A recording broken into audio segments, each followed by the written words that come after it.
Bonjour et bienvenue à notre méditation sur la grâce. Aujourd'hui, c'est le 12 mars. Je voudrais lire dans Ésaïe chapitre 4, 43, verset 10. C'est vous qui êtes mes témoins, déclare l'Éternel, ainsi que mon serviteur, celui que j'ai choisi, afin que vous sachiez, croyiez et reconnaissiez qui je suis. Avant moi, jamais aucun Dieu n'a été formé, et après moi, jamais aucun autre n'existera. Parole très importante du prophète Ésaïe, Dieu qui parle par ce prophète, qui nous annonce quelque chose d'essentiel pour la foi, l'existence de Dieu, d'un Dieu seul. Et il utilise ici bien sûr l'expression je suis qui sera utilisée par Jésus dans le livre de Jean, dont nous avons vu hier, je suis le chemin, je suis la vérité et je suis la vie. Et bien sûr que ce je suis de l'évangile de Jean vient de l'Ancien Testament. Quand Dieu se déclare à Moïse en disant je suis celui qui suis. Et il n'y en a aucun d'autre. Pour que nous puissions atteindre la plénitude du Christ, il faut que nous sachions que lui, il est Dieu. Et que il n'y en a pas d'autre. Le seul chemin, la seule vérité et la seule vie. C'est très prétentieux, n'est-ce pas? Mais c'est ce que disent les Écritures. Jean chapitre 1, verset 1, donc le début de son épître, il dit au commencement de son évangile, au commencement la parole existait déjà. La parole, avec un P majuscule, était avec Dieu et la parole était Dieu.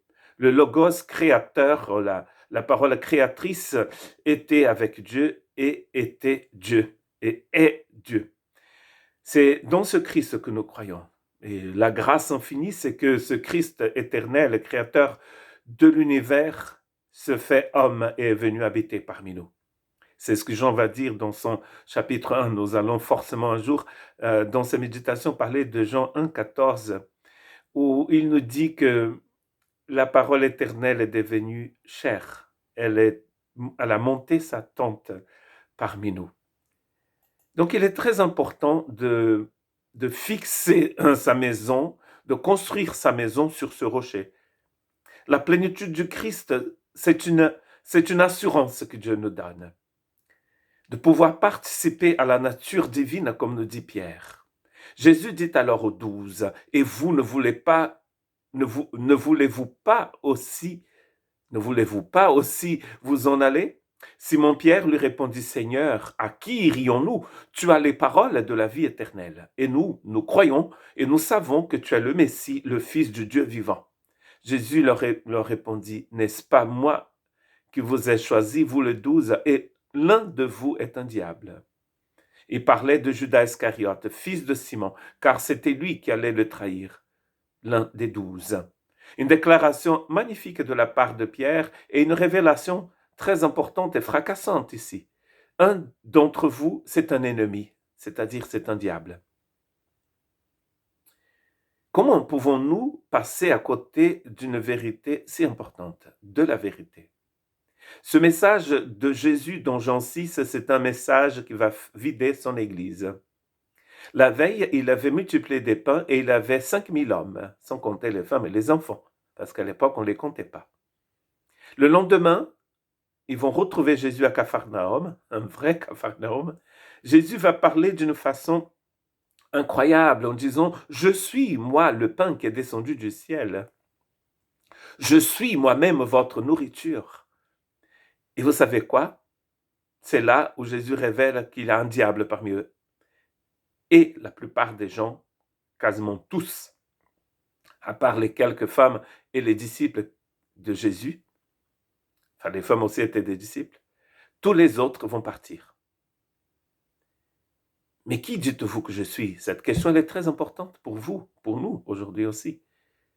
Comment vous voyez Jésus?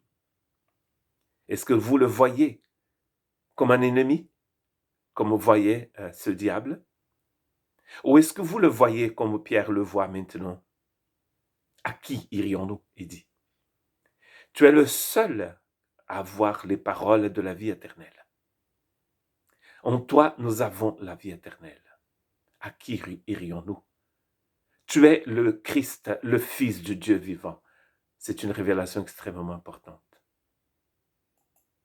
Notre dernier texte, parce qu'à un moment il faut finir la méditation, Hébreux chapitre 1, verset 3. Le Fils est le reflet de sa gloire, l'expression de sa personne. Il soutient tout par sa parole puissante. Après avoir accompli, au travers de lui-même, la purification de nos péchés, il s'est assis à la droite de la majesté divine dans les lieux très hauts.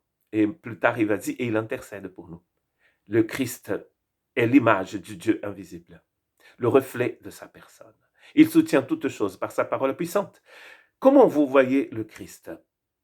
Le Fils du Dieu vivant ou un ennemi à battre? Que Dieu vous bénisse.